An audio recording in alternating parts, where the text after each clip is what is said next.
हाँ, ये अपनी कक्षा 10th का 5.2 का थर्ड क्वेश्चन है।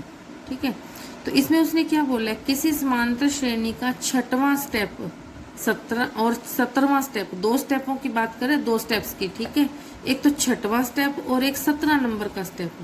छठे स्टेप का मान तो 19 है और 17वें स्टेप का मान 41 है। और ज्ञात कौन सा करना है, 40वां स्टेप ज्ञात करना है। तो तीन चीजें होगी, एक छठवां स्टेप, एक 17वां स्टेप और एक 40वां। दो का मान दिया है, तीसरे का उसने पूछा हुआ है। तो अपने जो दिया है ना, पहले उसको इक्वेशन में बदल लेते हैं। कैसे, A6 यानी छठा स्टेप, A6 इक्वल A+5D। अब आप कहोगे कि ये सीधा कैसे आ गया, सीधा नहीं लिया मैंने, उसी फार्मूले में मान पुट किया है। कैसे, जरा ध्यान से देखो, AN equal A+N-1 into D।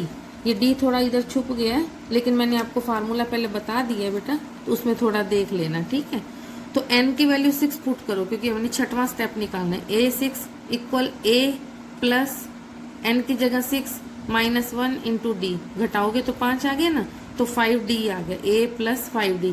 आप ये ध्यान रखना कि जो स्टेप आपको फाइंड करना होता है ना, पहले स्टेप में उससे एक कम वाला D जोड़ दिया करो। जैसे छठा स्टेप है तो A में 5D जोड़ा, एज इट A17 ज्ञात करोगे तो A+16D, 17 से एक कम 16D जोड़ोगे। तो ये ध्यान रखना, बारी बारी अगर ये ना भी लिखने का टाइम हो तो आप सीधा ये लिख सकते हो।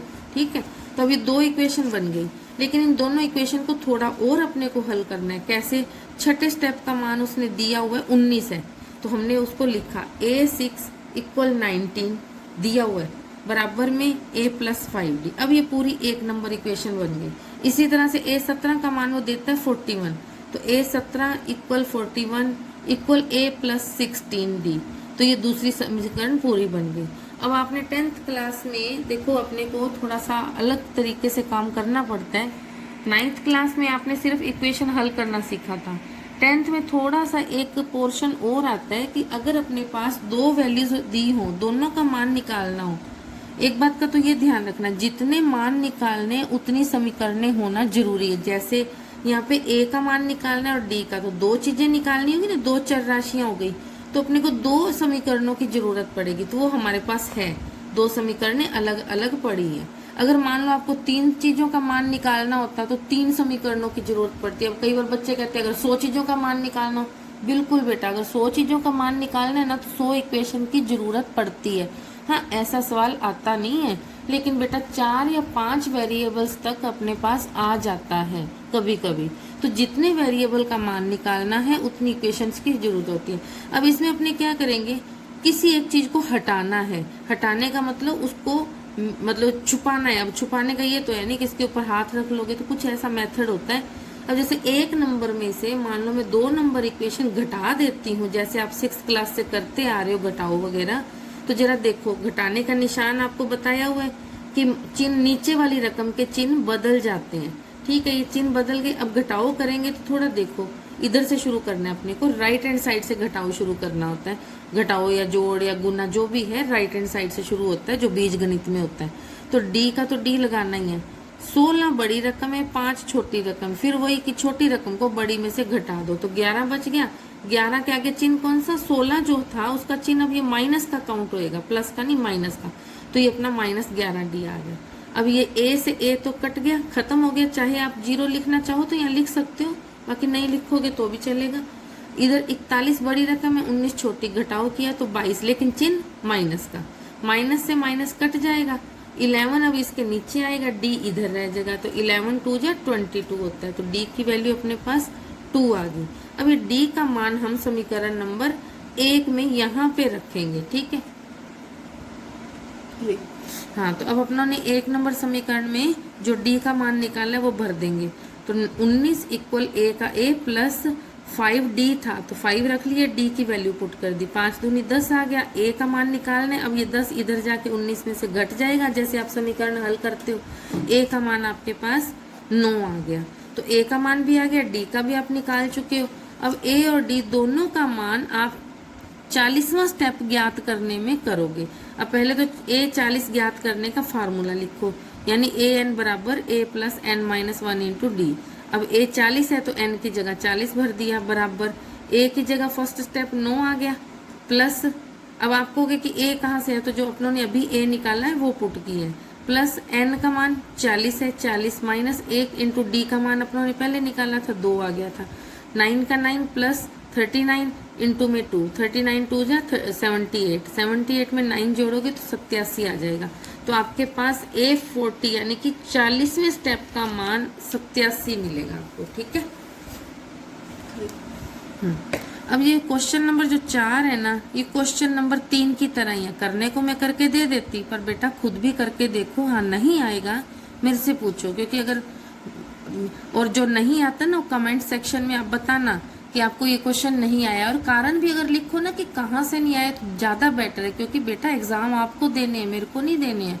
मैं तो लिख दूंगी, नीचे सवाल कर दूंगी, पर आपकी कमी पता चलनी चाहिए ना कि आपकी कमी कहाँ पे है। अब क्वेश्चन नंबर 5वां, ये थोड़ा सा ध्यान से, थोड़ा अलग है। तो तीसरा स्टेप उसने, आप रकम को देखना, तीसरा स्टेप 16 दिया हुआ है, 7वां स्टेप वो कहता है कि 7वां स्टेप जो है ना वो 5वें स्टेप से 12 ज्यादा कर दो। थोड़ा लाइन को मैं दोबारा पढ़ती हूँ, तीसरा स्टेप तो 16, यहाँ तो आपको कोई दिक्कत नहीं है, इसको थोड़ा ध्यान से। जो 7वां यानी A7, जो A7 निकालोगे ना वो A5 से 12 ज्यादा है, तो इसको कैसे लिखा जाए थोड़ा ध्यान से देखते जाना, हो जाएगा। तो इसमें देखो A3 यानी तीसरा स्टेप, A3 अपने पास है 16, मैंने वैसे ही लिखा A3 इक्वल 16। अब A3 की वैल्यू भी तो लिखो फार्मूले के अनुसार, A प्लस 2D, मैंने बोला था जितना स्टेप है उससे एक घटा करके D जोड़ देना है, इसमें डालना है, ठीक है। A प्लस 2D, ये फर्स्ट समीकरण डाल के छोड़ दो। अब आगे वाली लाइन ध्यान से, A7 की पहले वैल्यू फाइंड कर लो फार्मूले से, A प्लस 6D। ऐसे ही 5वें की भी निकाल लो, A5, A प्लस 4D, ये इसको इकट्ठे कोई 2 नंबर डाल के छोड़ दो। अब उसने क्या कहा था क्वेश्चन के अनुसार, A7 जो है वो A5 से 12 ज्यादा है। जैसे जैसे उसने हिंदी में बोला था मैंने वैसे वैसे मैथ में लिखा, कैसे, A7 A5 से 12 ज्यादा है, ज्यादा का मतलब ऐड कर दो, कर दिया, दोनों की वैल्यू भर दो। A7 की वैल्यू भर दी A प्लस 6D, और 5 की वैल्यू भर दी A प्लस 4D प्लस 12 आ गया। A से A दोनों कट जाएंगे, 6D में से 4D इधर आके घट जाएगा, ये 12 है, तो D की वैल्यू हल करके देखना 6 आ जाएगी, ठीक है। आपके पास 6 आ गई। अब D का मान आपके पास क्या आया था, 6 आ गया था, ठीक है। तो अपने को मान भरना है समीकरण नंबर 1 में, उसमें क्या था, 16 इक्वल A प्लस 2D, तो A का A, 2 का 2, D का मान 6 भर दिया, तो 2 6 12, 12 इधर आके घट जाएगा, A की वैल्यू अपने पास 4 आ गई। हाँ, अपने से अब उसने श्रेणी पूछी है, श्रेणी बताओ कितनी, कौन कौन सी बनी। अपनों ने A का मान फाइंड कर लिया, A क्या होता है फर्स्ट स्टेप, तो पहले तो श्रेणी को लिखो, A comma A plus D comma A plus 2D, ये मैंने आपको पहले भी बताया है कि श्रेणी ऐसे ही बनती है, ठीक है, 5.1 में बताया था मैंने। अब A की जगह के फर्स्ट स्टेप 4 आ गया, कोमा A की जगह 4, D का मान है 6, A प्लस D हो गया, कोमा A की जगह 4 प्लस 2D यानी 2 इंटू 6, ये अपना थर्ड स्टेप हो गया। 4 जोड़ के 10, ये 12 प्लस 4 16, तो श्रेणी क्या होगी 4, 10, 16, ठीक है, तो इसका आंसर है। हाँ, अपने से अब उसने श्रेणी पूछी है, श्रेणी बताओ कितनी, कौन कौन सी बनी। अपनों ने A का मान फाइंड कर लिया, A क्या होता है फर्स्ट स्टेप, तो पहले तो श्रेणी को लिखो, A comma A plus D comma A plus 2D, ये मैंने आपको पहले भी बताया है कि श्रेणी ऐसे ही बनती है, ठीक है, 5.1 में बताया था मैंने। अब A की जगह के फर्स्ट स्टेप 4 आ गया, कोमा A की जगह 4, D का मान है 6, A प्लस D हो गया, कोमा A की जगह 4 प्लस 2D यानी 2 इंटू 6, ये अपना थर्ड स्टेप हो गया। 4 जोड़ के 10, ये 12 प्लस 4 16, तो श्रेणी क्या होगी 4, 10, 16, ठीक है, तो इसका आंसर है।